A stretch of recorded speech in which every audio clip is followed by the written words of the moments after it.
Cumplen 4 años de lo que fue el incendio intencional, por cierto, de Yoram Mountain. Incendio que tiene mucho que ver porque había documentación importantísima y tema de lavado de dinero. En este caso vamos a hablar con el periodista Emilio Rujansky, que es uno de quienes investigó en su momento para Televisión Pública. Lo estamos saludando por la Radio Pública. Emilio, ¿cómo estás? Te saluda Charlie Escobar y Bernardo Elfman. ¿Qué tal, Charlie, Bernardo? ¿Cómo les va? Buen día. ¿Cómo andás, Emilio? ¿Todo bien? Bien, todo bien. Bueno. ¿Qué tema ¿no? El de Iron Mountain. Sí, yo no voy a decir que es un crimen perfecto, pero bueno, se dieron determinadas circunstancias por las cuales es muy difícil investigar como quién y qué intereses uno se lo puede imaginar, ¿no? Pero quién fue la persona que produjo el incendio, ¿no? Se habla que se tiró un... no sé si llamarlo solvente o algo... Acelerante. Un acelerante, ahí está, para que sea mucho más productivo el incendio. Y cuando uno habla de productivo, fue un crimen, ¿no? Porque desgraciadamente por ese incendio murieron 10 bomberos. Sí, en verdad, nosotros desde la TV pública logramos acceder a la pericia del INTI, digamos, y de la policía, de los bomberos de la Policía Federal. Era complicado también porque la Policía Federal tampoco era muy confiable en una pericia donde podría haber otros intereses, incluso del Ejecutivo. Sí. Lo que pasó, al menos lo que pudimos reconstruir nosotros, es que fue un incendio muy bien planificado. Fue planificado para que no hubiera víctimas, al menos de la empresa. Yo creo que la gente que hizo el incendio no pensó que iban a morir bomberos acá. También hay en parte que investigar. Pasa que el jefe de la cuadrilla también murió con la cuadrilla, ¿no? Sí, claro. Si se había colocado bien o no en el lugar donde se colocó. Pero más allá de eso, el incendio era básicamente un corto, se generó un cortocircuito que se hizo durante la noche. Por lo tanto, el personal que iba a llegar de mañana, cuando subiera las térmicas, porque obviamente que fue un incendio hecho sabiendo cómo funcionaba el lugar, sabiendo los horarios del lugar y probablemente con complicidad de gente de Iron Mountain dentro del lugar. Sí. Si es que no fue alguien, un empleado de Iron Mountain.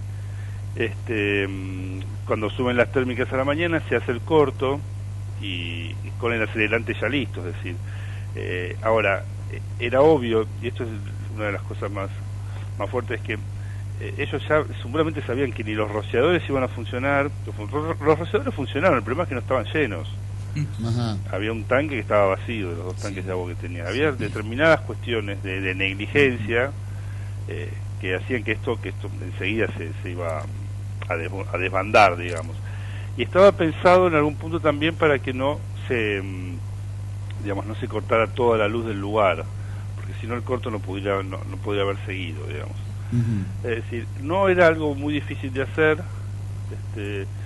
Digamos que cualquier persona con un poco de educación técnica lo podría haber hecho, pero sí es cierto que seguramente se hizo de noche y sí con la complicidad o fue alguien del lugar. Hasta ahí es donde llegó la investigación de la Fiscalía. Más allá de que miraron cámaras, etcétera, había algunas ideas de algunas personas que podrían haber sido. No voy a avivar giles hoy, digamos. No. Pero también es muy difícil de probar. Ese tipo de delitos se puede llegar a probar a partir de movimientos de dinero. Es decir, la persona que lo hizo recibe una plata seguramente, y cuando dé un paso en falso se compra un auto que no cierre, se compra una casa que no cierre, etcétera. Y si da ese paso en falso, por ahí cae. Pero realmente es un delito. Fue muy bien planificado, eso hay que reconocerlo. Emilio, habría que plantearle para conocimiento de la gente, pues uno se pregunta qué había ahí adentro para hacer este incendio intencional.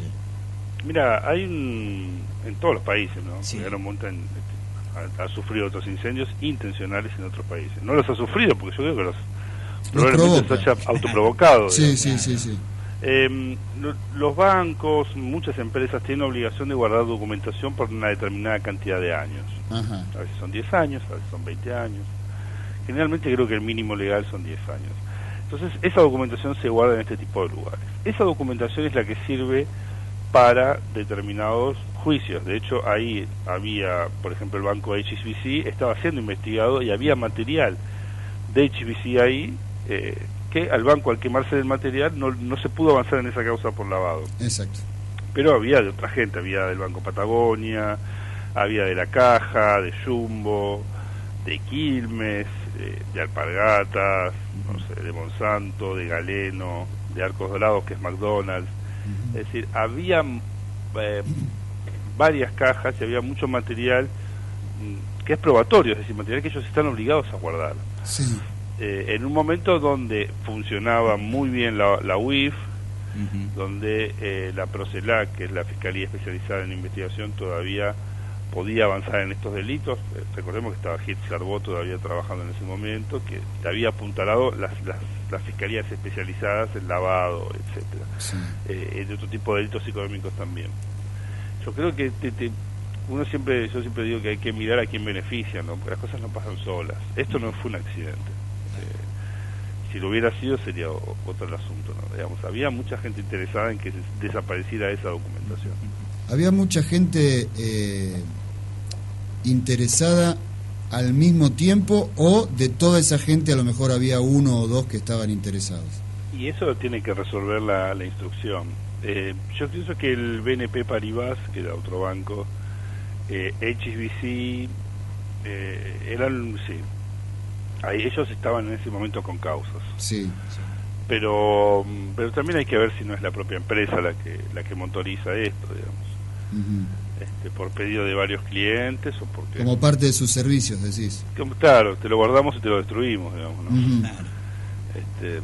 Porque realmente fue alguien de adentro, o con data de adentro, digamos. Esto no fue un sabotaje de un tercero, etcétera. Aunque también se podría haber coimeado a alguien para quemarlo, ¿no? Uno siendo interesado, ¿no? Sí.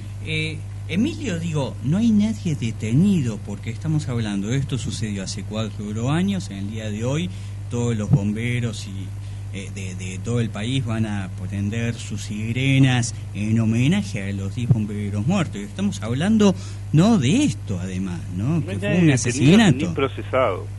Ni procesados. Ni procesados. Sí estuvo, pasaron por la justicia, si no me equivoco, el jefe de gobierno porteño actual, Rodríguez Larreta, y el presidente de la República, Mauricio Macri. ¿Esto es así? No, en verdad, siempre se habló de Gómez Centurión. Ajá. Era el que estaba más indicado, y Sabor, etcétera, algunos otros funcionarios que deberían haber controlado el lugar. Claro. Acá lo que sí había, donde el ejecutivo porteño y el nacional sí tenía mucha injerencia, es en todos los favores que se le hizo a la empresa Iron Mountain para poner ese lugar ahí, habilitárselo cuando realmente era un galpón donde iban a guardar papel. Digamos, había muchas fallas de habilitación. El expediente de la habilitación no está perdido. Yo creo que esa es una de las cosas más extrañas, digamos, de causa, ¿no? Cuando la legislatura porteña pide informes, el expediente de habilitación no está. Y después le empiezan, las respuestas realmente tuve acceso a esa parte también. En ese momento trabajó el legislador Fuchs, que hoy está, si no me equivoco, en la Defensoría del Pueblo de la ciudad. Sí. Y las respuestas eran muy graciosas, digamos, no había información, no decían nada, no sabían nada. Y era un galpón muy grande, digamos, y aparte una empresa a la que se la venía beneficiando hace mucho tiempo, donde también había seguramente intereses de la ciudad, porque también había papeles de la ciudad, había papeles de todo el mundo, de gente poderosa, digamos, ¿no? Y no es cosas que uno quiera guardar, insisto, eran cosas que uno tiene que guardar por temas legales, no porque uno quiere guardar papeles, digamos, ¿no? Sino porque estás obligado por ley a guardar determinados papeles. Y que tendrían que tener un cuidado mucho más importante, ¿no? Sí, por supuesto. Digamos, sobre todo porque es material probatorio de causas de lavado de dinero, de distintos tipos de delito económico, de coimas, etcétera. Sí. Porque siempre la gente se espanta cuando un funcionario recibe una coima, pero nadie sabe quién la paga, digamos, o nunca se investiga el que la paga, digamos, ¿no? Como si siempre los empresarios en este país siempre han creado esta imagen donde los políticos piden coima y si ellos pobres son las víctimas y tienen que pagar coima para trabajar. Sí, cuando en realidad son cómplices, ¿no? Son cómplices y la mayoría de las veces es al revés. Bueno, Emilio, digo, cambiando un chiquito, un tema de actualidad que fue el dinero de José López, ¿no? Que siempre se planteó que estaba termosellado. Digo, uno puede saber con mucha facilidad quién dio ese dinero, porque no se investiga. No se investiga porque evidentemente no conviene. Claro. Pero la verdad es que los delitos económicos y los financieros son una deuda. Uh-huh. Y es lo más difícil de investigar porque es donde realmente te aparece un bufete de abogados poderoso. Claro.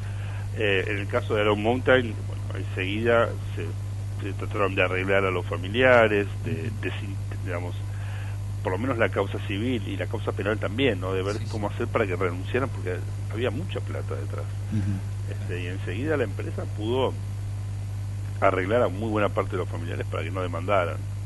Por lo que vos contás, Emilio, la causa está completamente empantanada. ¿Vos crees que algún día vamos a saber qué es lo que pasó verdaderamente en Iron Mountain?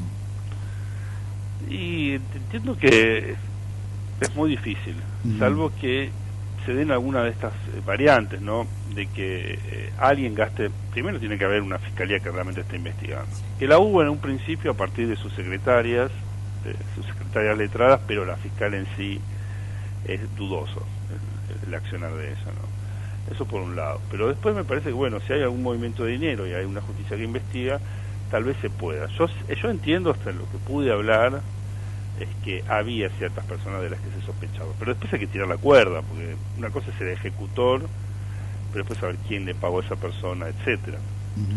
Y la otra es que haya un arrepentido, ¿no? Alguien que se arrepiente y dé los datos. Claro. Cosa que no creo que vaya a pasar. No creo, insisto con esto, el incendio fue planificado para no generar víctimas de la empresa. Sí, estuvo muy bien pensado para, digamos, por el horario en el que iba a suceder, que era la mañana, cuando todavía no había entrado todo el personal, porque eran las llaves de eléctricas, las llaves de paso eléctricas, las que cuando uno la prende empiezan a generar el incendio, que a la vez no cortan la luz para que el incendio se pueda generar, porque ustedes imagínense que si vos generás el incendio y enseguida se corta la luz, el corto es lo que alimentaba el fuego, tal vez no hubiera pasado nada, hubiera sido algo más chico. Y después hay que resolver también ciertas diferencias entre la pericia del INTI y de la UTN, ¿no? Que la pericia de la UTN nunca la terminamos de conocer del todo, digamos. Pero sí que sé que hay diferencias. Ahí está. Emilio, muchísimas gracias por comunicarte con la radio pública. Gracias. Pasaba Emilio Rosansky, periodista, que llevó adelante una investigación interesante y profunda. Totalmente, y que está en el aire por lo que sabemos de nuestra querida justicia, ¿no? Exactamente.